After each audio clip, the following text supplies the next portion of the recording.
அண்ணா வாழ்க்கையில பிடிச்ச வேலையை தானே செய்யணும், இல்லைன்னா செத்துடணும்ண்ணே. செத்துடுறா. என்னண்ணா? பின்னடா உன் மண்டையில ஒண்ணுமே கிடையாதா? ஒரு ஆசை, லட்சியம், ட்ரீம், எய்ம், கொள்கை, பேஷன் எதுவுமே கிடையாதா? என்ன திட்டுறா? நான் நல்லா வேலைக்கு போறேன், சம்பாதிக்கிறேன். அப்புறம் என்ன? இப்ப என்ன வேலைக்கு போறா? டிரைவர் கிளீனர்ண்ணா.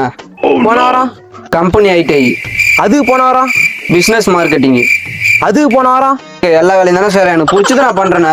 ஏன்னா ஒரு வேலைக்கு போய் ஆபரேட்டரா, மேனேஜரா, லைஃப்ல செட்டில் ஆயிட்டு மேரேஜ் பண்ணி நாளை ஓட்டுறத ஒரு பைத்தியக்கார மாதிரி பண்ணுகிறா. என்னுடைய பேஷனே இதாண்ணா, எல்லா வேலையும் செய்யணும், எல்லாத்தையுமே தெரிஞ்சுக்கணும்ண்ணா. உன்னால நம்ம அப்பா அம்மா தான் கஷ்டப்படுறாங்க. உனக்கு ஒரு கல்யாணத்தை பண்ணி பார்க்கலாம்னு ஆசைப்படுறாங்க, அது நடக்காது போதா? என் பொண்ணு கூட கேக்குறாடா, சித்தப்பா அண்ணா சாமியாராவ போறாரான்னு. கல்யாணம் பண்ணுவோம், நான் பொறுமையா தானே பண்ணுவேன். கல்யாணம் பண்ணா மட்டும் பத்தாது, இனிமே ஒரே வேலை மட்டும் தான் போனேன். தள்ளச்சு சத்தியம் பண்றா. சத்தியமா இனிமே ஒரே வேலைக்கு தானே போவேன். அண்ணா இன்னைக்கு ஒரு நாள் மட்டும் கிளீனர் வேலை போயிட்டு வரட்டா? சத்தியம் பண்றா, அண்ணன் செத்துருண்டா.